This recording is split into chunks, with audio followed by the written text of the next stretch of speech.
On this episode of Know Your Body, we welcome Markus Hunter, former professional bodybuilder. You might know Markus from his competitions, health tips, or as an entrepreneur, but we know him best as a patient. Mark, thanks for joining us and thanks for coming in.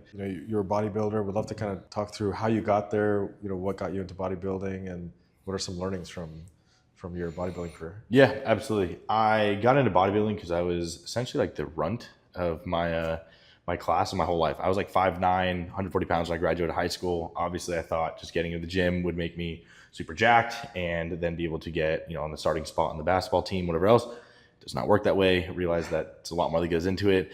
Just continue to stick with it because after high school and into college, there's not much to, not much sports going on, especially if you aren't on a sports team in college. And then someone recommended that I do a bodybuilding show. This was like also after a bad breakup. And so I was like trying to find purpose, did it, won. The first time I ever really won at anything in my life. And then ended up doing another one 6 months later, won again. And I was like, oh, maybe I might be good at this. Then got a real coach. He told me, if I wanted to pursue this, you could have a real potential, whatever else. So stuck with it over COVID, ended up going to compete, ended up winning another show, ended up doing another show after that, going pro. And then, now I've been on the pro level. I did one show, did horrible in my pro show because I was way too small. Like there's levels to this for sure. Oh, I see. And so took the last few years off to grow. And then, now I decided I'm going to retire because I am tired of doing everything that comes with the bodybuilding lifestyle. And let's go into that for the audience. So what is everything that goes into that lifestyle? Really, if you want to be a good bodybuilder, it has to kind of consume your life. And you cannot just half-ass being a bodybuilder and really do extremely well because the missing meals adds up. And in order to grow, people don't realize like, oh, I'm just going to eat a little bit more food and grow. It's like, no, you got to be like pounding a lot of food all day long. And especially for people that don't have appetites, like then you have to take certain compounds or certain products in order to increase your appetite. And those have side effects. Then you have to go into the PED side of it. And really the PED side of it has come so far from like when Arnold would compete to now. And obviously bodybuilding has progressed and it always anything in life goes to extremes. When Arnold was doing it, they were at like 12% body fat. They were doing not as many PEDs. They could get away with a lot more. Now, because of how far it's, progressed, it is all encompassing of your life. They're getting down to like 5% body fat. They're doing 10 times the amount of PEDs. They're dabbling with growth, insulin, all these other things. And it's just so much more wear and tear on your body. Yeah. And the time that it consumed my life from eating the food and then being lethargic and not having the energy and breathing heavy when I was walking. And I'd be on the phone talking to someone just out of breath, like dying because I was just sitting so big. I got up to like 260 pounds and it was too much for me. And so I finally fell out of love with it because of how much it was costing my life. I wasn't able to go to Thailand or Australia or to Vegas for a bachelor party or go out and have some drinks with my friends because the PEDs, they affect your liver and your kidneys and you can't be doing that while you're on cycle. And it was so much of a toll. I just realized I was sacrificing my youth for a dream that I had fallen out of love with. And so once I fell out of love with the dream, it kind of came to the realization, like I love business, I love traveling, I love making memories with friends and family. I was just like, this just isn't worth it for me anymore. And so I was just like, you know what, I could keep going and I think I do have potential to do well, but it doesn't make me happy and it's at a detriment to my health. And so as you get older, you realize health is wealth. That is very true. Yes. And that is now my priority. That's great. So 5'9", 140 to 6 foot, 260. Yeah. And that was, God definitely had like a joking matter in that because I didn't even grow to 6 foot until I was 21. Oh, wow. I was short until my senior year of college. Don't know why, just was. And then Same thing with my weight. Like I remember when I grew, I was still like 6 foot and like 170 pounds. Like I was still so stringy. And then it slowly started to fill out. And once I started taking PEDs, the weight really kind of started to stick. But I never had an appetite. I was still I ate like a bird, like, goldfish would suffice, so I had to force myself constantly to be eating. I always taking food with me, taking mass gainer, making shakes, whatever I'd go out to eat, it was just getting the most calorically dense food that I didn't even like. And it just took a toll. Did you have a calorie goal for every single day? Or it was like this last year, it was like minimum 5,000 per day. Yeah. But like the struggle was to get 5,000, but you want to keep it as clean as possible. But once you kind of go over like 4,000 calories clean, it's just mountains of root. Like the amount of rice you're eating with chicken, it's like, okay, so then you have to go to the dirty side, right? And so you're substituting like dirtier foods with this, but you want to keep that balance of mostly healthy foods because especially with like the PEDs or the steroids. Like when you're eating dirty food, it affects your skin. It can affect, your digestion, especially. And if you're not digesting food properly, you have to back off everything. You have to back off the gear. You have to back off the food because your digestion is so key in order to grow. So yeah. It's interesting because quite opposite for me. When I was in middle school, I was 5'10", and I thought I was going to be 6'7" and be an NBA player. But I only grew a couple more inches, and that was it. Yeah. So for me, it was a little bit of a disappointment. Mm-hmm. Talk about your gym routine when you were bodybuilding. How often in your gym? What were those workouts like? Yeah, I would go to the gym about 5 days a week, 5 on, 2 off. I used to do like the 7 days a week thing, and I just found like my body wasn't recovering as well. Also, with getting in food on the rest days, it allows you to stack more food if you're not training, which is pertinent to growing. And so when I would go to the gym, it'd normally be like, it was very intense sessions. I mean, I'm training to failure every single time, very focused workouts, but it was more like, honestly, like an hour to 15 of training. And then if I was doing prep, I wouldn't do cardio in the off season, but if I was prepping, it would be anywhere between 25 minutes to like an hour of cardio on top of that session. So sometimes I'd split it up, fasted cardio and then go later in the day to train. But yeah, it was 5 days. And then the split, like the workout split for me was tailored around my body and also like where my weaknesses were to try and like bring them up the most we could. How often would you kind of look at yourself and say, okay, maybe I need to work a little bit more on my calves or anything? Oh, every single day. Yeah, the body dysmorphia that it gives you, especially when you hop on steroids, is like 10 times worse. The only time I was ever really happy with myself was probably like the first time I ever did steroids, because you're so used to just slowly progressing, and for the first time in your life, you just shoot up by 20 pounds in like 2 months, 3 months. You're like, wow. But then that progress kind of halts, and then it comes right back. And then you're comparing yourself to when you push your body to extremes too, from like, sitting around like 15 to 20% body fat. Yeah. And then you do a bodybuilding prep and you cut down to 5, and then you go from 5 back up to 15. Even though you're still great at 15% body fat, you just feel fat. Like I'm just like, dude, I'm a chunky monkey right now. Look better than 99% of the population. Still have my abs. I'm like, dude, I look horrible right now, because you know how great you've been. Yeah. And so, yeah, I would say the body dysmorphia definitely. I think every bodybuilder struggles with it, even like Mr. Olympias and everything. Well, it's interesting because I feel like not just bodybuilders, but I feel like we're always our own biggest critique. Oh yeah, we notice things about ourselves that probably nobody else ever notices, and so especially amongst active men, I think there's this kind of, I gotta be stronger or bigger or whatever it may be. So. Yes, especially with like the rise of like social media and all that stuff. Like, I mean, I look at myself and I see my flaws in my physique, and I actively try and hide them. Like my right trap is a little bit lower than, or like slower than my left trap. So like sometimes I'll hang my head forward a little bit so you can't see how skinny my neck is. Like random shit that no one else like, what the hell? Nobody else notices, yeah. But I'm like, no, I see every flaw I got. It's really funny because you walk in, I'm like, oh, he's a fit dude. I would never notice that your one trap is it like sticks out like a sore thumb to me, and I'm just like, God, I look horrible right now. But yeah, I guess that's just the day and age we live in. Yeah. 5,000 calories. Because I remember at one point when I was an athlete, I was eating about 4,000 calories a day. 5,000 is a lot. It's a lot.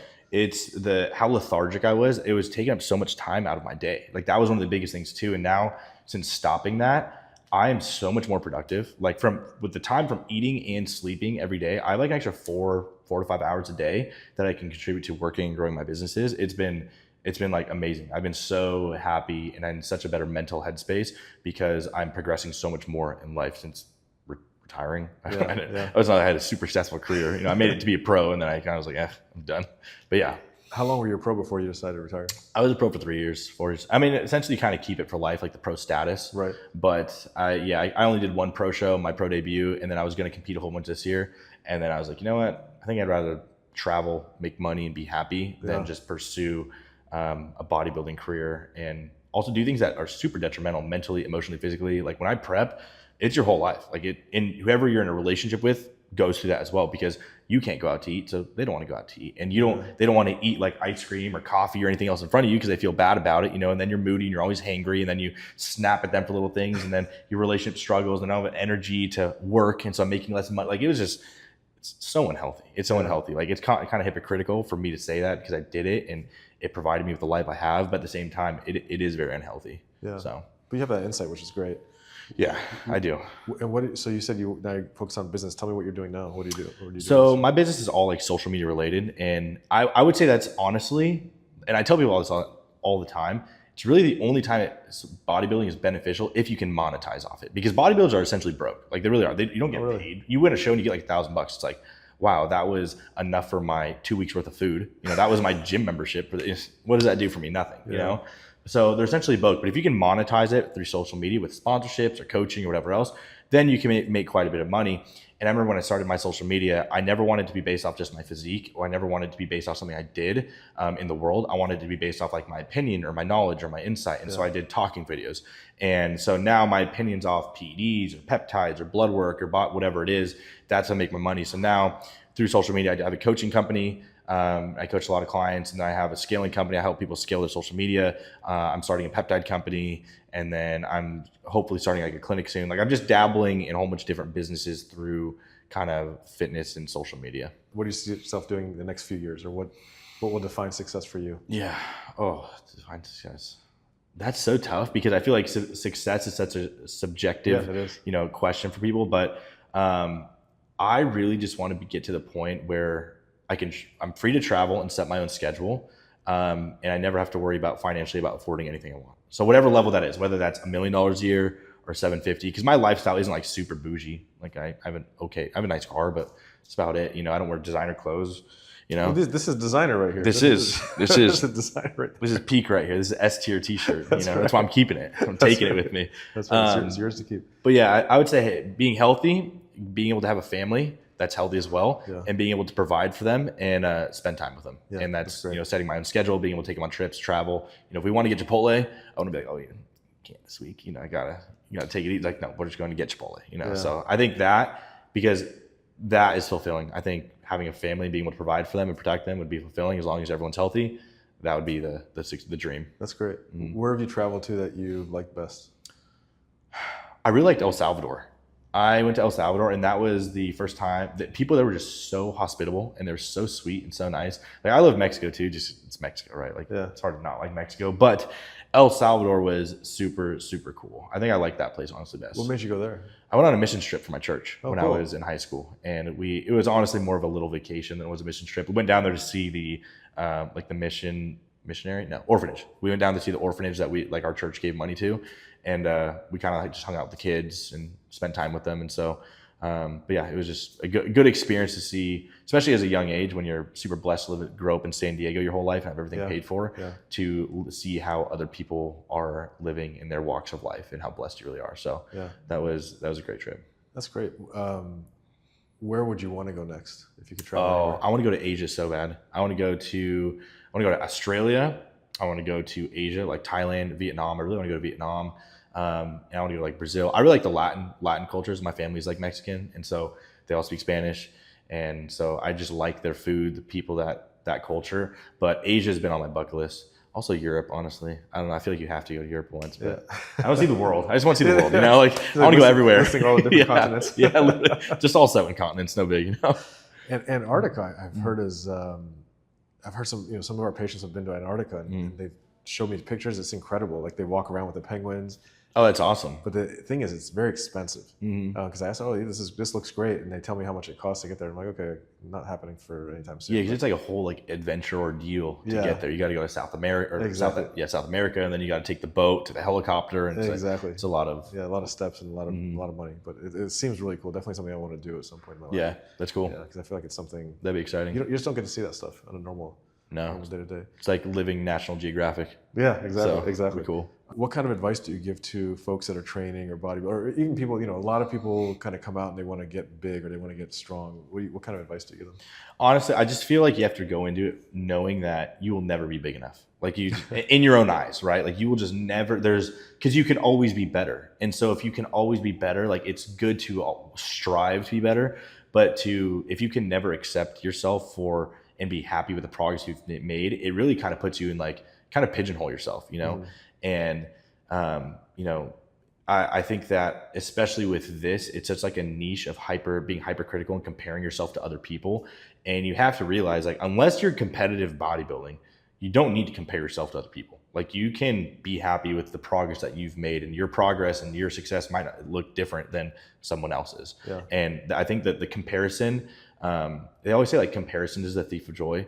And I do believe there is truth to that. I also believe that envy is a thief of joy. And I feel like it's almost like gradual. Like I can compare myself to someone and be like, okay, like they're definitely, they're farther along in this and that, and it might not be as detrimental. But when you start being jealous of someone else and where they're at and why you're not there, why did they have more success than you? Why do they look better than me? It really starts to take away. So yeah, I would say just kind of stay in your lane, focus on yourself, and do the most you can do, but don't let it come at the expense of living your life or having fun or making memories or whatever else. Yeah, that's great advice. And I think I love what you said, because I have a philosophy where, always compete against yourself. Because if you're competing against another person or somebody you see, you don't know if you're setting the bar too low or too high. So just do the best that you can do. Yeah, absolutely. Yeah, I love that.